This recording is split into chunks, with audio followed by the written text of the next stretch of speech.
आज हम लोग फिर से मैगेनिक क्लाउड के प्राइस एक्टिविटी को स्टडी करने वाले हैं। आप वीडियो के एंड तक बने रहिए, आपको काफ़ी कुछ जानने मिलेगा। मेरा पर्पस ये नहीं है कि मैं आपको प्रॉफिट करवा दूँ या लॉस करवा दूँ। मेरा पर्पस ये है कि मैं खुद स्टॉक मार्केट बहुत अच्छे से सीखूँ, एट द सेम टाइम मैं किसी को सिखाऊँ।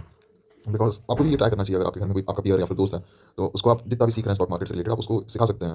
And I prefer YouTube, because अगर मैं किसी को सिखा रहा हूँ एट द सेम टाइम लोग मेरे से इंटरेक्ट करें, तो मुझे अच्छा लगेगा। तो वापस आते हैं हमारे टॉपिक पे, मैगेनिक क्लाउड स्टॉक।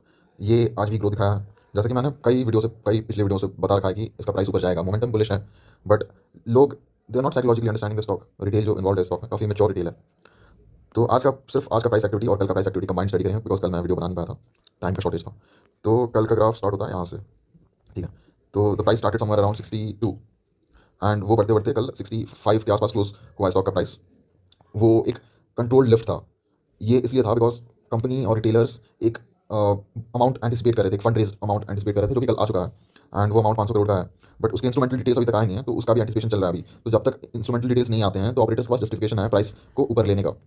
जब इंस्ट्रूमेंटल डिटेल्स आएंगे, हमको पता चलेगा कि जो 500 करोड़ डाइल्यूट किया गया, तो वो बेचे गए शेयर्स से ही डाइल्यूशन हुआ होगा। एंड वो कितने अमाउंट पे बेचे गए हैं, जैसे कि अभी स्टॉक का प्राइस 65 पे चल रहा है। अगर पर शेयर प्राइस 678 पे इशू किया होगा प्रमोटर्स ने, तो ये एक बुलिश सिग्नल है फॉर द मार्केट। या तो the people who are holding below this price, उनके लिए एक बुलिश सिग्नल है। बट चलिए एक फॉर एग्जांपल मैं बताता हूँ, 50 के इशू प्राइस पे इसको बेचे हैं, तो वो एक नेगेटिव सेंटीमेंट बना सकता है मार्केट पे। जस्ट वो होगा नहीं, बट जस्ट फॉर सेइंग। तो कितना फंड रेज किया गया है डज नॉट मैटर, कितने अमाउंट पर शेयर पे इशू किया गया, वो रिटेल आपका पर्सनल पोर्टफोलियो अफेक्ट करेगा। तो आप ये बात ध्यान से समझिए। और coming back to today's price zone, तो आज मार्केट स्टार्ट हुआ था लगभग 65 के अमाउंट पे। एंड देख लीजिए 65 पे स्टार्टिंग किया था market, and it got a sharp price to around 66.72। आज का हाईएस्ट प्राइस मूवमेंट आप देख सकते हैं, 66.72 तक मूवमेंट ट्रैवल किया था। एंड देन उसके बाद स्टॉक काफ़ी गिरावट दिखाया, एक डेढ़ रुपयों का लाइक डिफरेंस दिखाया। तो ये इसलिए है ताकि ऑपरेटर्स वीक रिटेलर्स को शेकआउट कर सकें। कुछ वीक रिटेलर्स हैं जिन्होंने शायद 66 के आसपास एंट्री लिया होगा, तो वो मार्केट पे लाइक एक बोरिंग इम्पैक्ट लाना चाहते हैं। क्योंकि स्टॉक मार्केट सिर्फ गेम प्रॉफिट एंड लॉस का है। तो प्रॉफिट तभी होगा ऑपरेटर्स को जब रिटेल लॉस पे जाए, एंड रिटेल को अगर प्रॉफिट हो रहा है, तो ऑपरेटर्स का प्रॉफिट मार्जिन कम होता है। ऐसा नहीं है कि वो लॉस में जाएंगे, but profit margin comparatively operators का कम होता है। बट जब वो रिटेल से पैसा एक्सट्रैक्ट करेंगे, जो लॉस्ट अमाउंट एक्सट्रैक्ट करेंगे, तब ऑपरेटर्स अपने हिसाब से प्राइस को लिफ्ट कर पाएंगे। एंड वो एक कंट्रोल्ड मैनर पे प्राइस लिफ्ट करते हैं, दे गो इन अ जिगजैग मैनर, ताकि मार्केट में बोर्डम आए, लोग प्रेडिक्ट ना कर पाएं कि स्टॉक अभी बढ़ेगा and we are gonna purchase it, या फिर स्टॉक बढ़ेगा मैंने इतने में खरीदा हुआ है तो मैं अपना ब्रेक इवन रीच कर जाऊँ। लोगों को हर टाइम पैनिक आना चाहिए, is the operator's motto. And लोग अगर पैनिक सेलिंग कर रहे हैं, तो वो ऑपरेटर का विन है, बिकॉज वही पैसा तो मार्केट में आएगा। वही पैसा, वो पैसा सभी के पास जा रहा है, नहीं, वो कंपनी में डंप हो रहा है। वो पैसा जो लॉस अमाउंट है, वो that is being dumped into the company, and operators उसके फाउंडेशन पे अपना बेस बना पाएंगे, कंसोलिडेट कर पाएंगे एंड एक्यूमुलेट कर पाएंगे फॉर द नेक्स्ट मूव। तो मोटे मोटे रूप से यही है जो है। एंड अभी 64.84 तक प्राइस गिरा हुआ था, जैसे कि आप देख सकते हैं 64.84 तक प्राइस गिरा हुआ था। एंड तब से लाइक शार्प इंक्रीज आ रहा है प्राइस पे, एंड प्राइस एक लाइक कंट्रोल्ड मैनर पे इंक्रीज कर रहा है। देखिए आज प्राइस डेफिनेटली मेरे ख्याल से 66 पे क्लोज होगा, 66 के ऊपर ही क्लोज होगा, या तो समवेयर नियरली 66 क्लोज होगा। बट ऑपरेटर्स अभी क्यों नहीं ला रहे हैं उस प्राइस पे, ताकि अभी प्रॉफिट टेकिंग या फिर सेलिंग ज़्यादा ना हो जाए प्रॉफिट रेंज में। ऑपरेटर्स मार्केट को बोरिंग बनाना चाहते हैं। They want the retailers to get bored, they want the retailers to get exhausted and sell out of boredom. And जब रिटेलर्स का ध्यान बिल्कुल स्टॉक पे नहीं होगा, बोर्डम में वो सेल कर चुके होंगे, उस पॉइंट पे ऑपरेटर्स इसको उठाना चालू करेंगे। एंड तब रिटेलर के हाथ में कुछ नहीं होगा, they would probably start lifting the stock around 328 या फिर 325, जब chances of retail entry is very less, या फिर chances of retail attention is very less.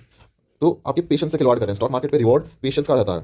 70% of retailers would lose money over here, बाकी जो 30% पेशेंस से बैठ कर देख सकते हैं स्टॉक मूवमेंट को, वो प्रॉफिट बना जाएंगे। एंड उसका ज़्यादा इम्पैक्ट ऑपरेटर्स पे नहीं आएगा, या तो स्टॉक के प्राइस पे नहीं आएगा। तो ये बेसिकली खेल है। अगर आप एक स्ट्रॉन्ग माइंडसेट वाले रिटेलर हैं, आपका पोर्टफोलियो कौन इंक्रीज कर रहा है, ऑपरेटर्स का वेव तो इंक्रीज कर ही रहा है, बट बाकी रिटेल का पैनिक सेलिंग या फिर बाकी रिटेल का लॉस पे सेल जो हो रहा है, वो आपके पोर्टफोलियो में फीड हो रहा है बाद के टाइम पे, अगर प्रोवाइडेड आपने बहुत अमाउंट ऑफ पेशेंस दिखाया हो। तो यहाँ पे रिवॉर्ड सिर्फ पेशेंस को किया जाता है। तो चलिए यहाँ पे और कुछ टेक्निकल्स देख लेते हैं। 65.6 अभी इमीडिएट रेजिस्टेंस सर्व कर रहा है स्टॉक पे। अगर 65.6 को एक्सीड करता है स्टॉक का प्राइस अभी, एंड कुछ टाइम तक स्टेबली रह जाता है, ना तो बहुत शार्प इंक्रीज ना तो बहुत ज़्यादा डिक्रीज, 65.6 के ऊपर अगर सस्टेन करता है, तो आप डेफिनेटली आज का क्लोजिंग अराउंड 66 या फिर उससे ज़्यादा एक्सपेक्ट कर सकते हैं। अभी उन्होंने जितना लिफ्ट करना था कर दिया है। नेक्स्ट 45 मिनट्स तक operators need to show a sluggish movement, ताकि रिटेल को इतना इंटरेस्टिंग ना लगे स्टॉक। एंड उसके बाद they would gradually lifted. Next strong resistance is around 66, and उसके बाद जो अपर रेजिस्टेंस जोन है वो 66.6 पे आएगा। और 66.6 अगर ब्रीच करता है, तो डेफिनेटली ये वीक खत्म होते होते स्टॉक 72 के लेवल्स टेस्ट करते देख सकता है। तो that is it for today guys, and hope you like the video. And in case आपको कुछ टेक्निकल्स या फिर फंडामेंटल्स में मिस कर रहा हूँ, आपको अगर ऐसा कुछ लग रहा है, आप कमेंट में बताइए। मैं भी सीख रहा हूँ, एंड मेरा मकसद यही है कि मैं सीखूँ, इसलिए मैंने यूट्यूब चैनल बनाया, ताकि मैं ज़्यादा से ज़्यादा सीख सकूँ, एक्सप्लोर कर सकूँ स्टॉक मार्केट को। तो अगर आपको लग रहा है कुछ इंप्रूव किया जा सकता है, या तो आपको कोई सेगमेंट अच्छा लगा, तो आप डेफिनेटली सब्सक्राइब करिए, तो लाइक करिए, तो डिसलाइक करिए अगर आपको कोई स्पेसिफिक रीजन मिसिंग लग रहा है, तो उसके हिसाब से मैं आगे इंप्रूव कर पाऊंगा। Thanks a lot and have a great day.